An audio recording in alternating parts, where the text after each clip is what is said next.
Iron Lung is a 2026 horror film from the newest YouTuber turned director Mark Fishbach, better known as Markiplier. Mark not only starring in the film, but also assisted with writing and did most of the editing, I believe, on top of financing and producing through his company, Markiplier Studios. Knowing the film is self-financed makes it even more satisfying to me that it is performing very well, proving independent productions can go toe-to-toe with large Hollywood production companies. As far as the film itself goes, I feel it is a fairly faithful adaptation, and you can undeniably tell that this is a huge passion project, so I just wanted to talk about it a little bit. And as a little homework for this video, I went back and watched Markiplier's original Iron Lung playthrough back in May of 2022, just to kind of familiarize myself again with the game. The film begins very similar to the game. We're given a small excerpt, a little bit of narration, an exposition about the world that we're being shown, and introduced to our protagonist Simon, played by Markiplier. He plays a convict promised his freedom if he can complete an unexplained dangerous mission. He is welded into a submarine and dropped into an alien ocean of blood. And that premise alone is sort of the baseline for this film for me, sort of the anchor, kind of the fact of the matter.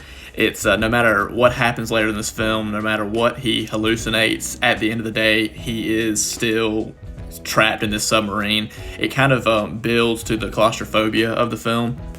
It's like no matter what happens to our protagonist, what character development he may or may not have, at the end of the day, the sub is unchanging and he is still trapped at the bottom of the ocean. It's a sense of hopelessness that builds to the horror.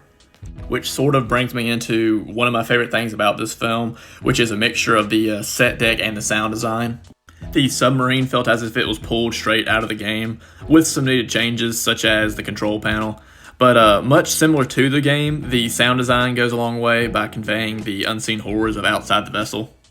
And this is more of a compliment to the game developer, I suppose, but only being able to see by camera photos and using these as almost a pseudo jump scare is such a good idea, and the film takes this and runs with it, adding another layer to it, which is using it as kind of a flashlight.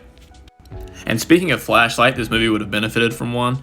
This is a very dark film, causing me to occasionally have no clue what I was looking at ever.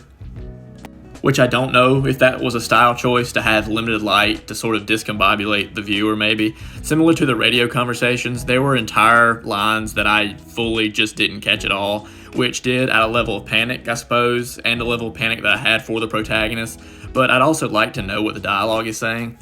On the topic of dialogue, there were some cheesy throwaway lines, and I'll always laugh at boss, you're gonna wanna see this, which was said a few times. But it was a little nitpicky and it wasn't anything too egregious. For a newer actor, I don't think Mark did that bad. Somewhat mumbly in the delivery sometimes, which builds on the needing of subtitles, but overall not super distracting. And as far as a directorial debut goes, this was a pretty solid start. Turning a 30 to 45 minute gaming experience into a 2-hour film is impressive. Did it need to be 2 hours? I don't really think so. I feel some fat definitely could have been trimmed off to make this a more tighter experience, but I guess to play devil's advocate a little bit, the slow nature of the film, and I suppose the game as well, builds to this tension and later climax, because much like the game, the bulk of this experience, the film and the game, is mapping out your location, adjusting coordinates, and slowly making your way across this ocean to make the viewer or the player feel more comfortable, to get them into sort of a mundane rhythm, so when the big jump scare, or in the film's case, the turning point hits, it feels more extreme because we're shattering that pattern that we've become accustomed to.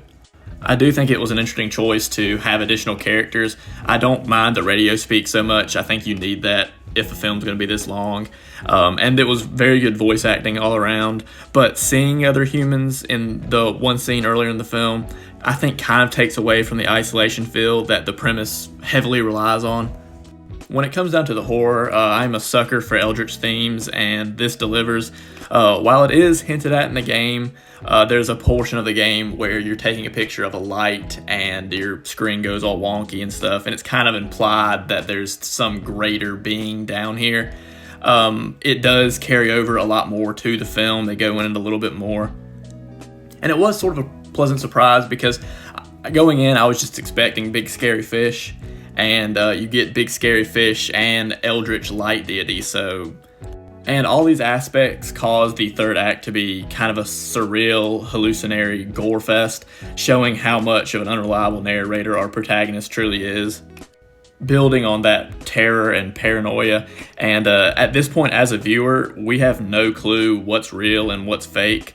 But like I said earlier, at the end of the day, much like they say in the film a few times, does any of this even matter? Does it matter if Ava is really who she says she is, or what these people's true intentions are, and all of these mysteries? When it comes down to it, our protagonist is at the bottom of a blood ocean, welded into a submarine. What does any of that matter?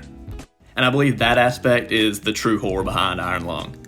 Overall, I enjoyed this more than I thought I would. It is definitely not perfect, but it is a really fun experience. I give it a 6.5 out of 10.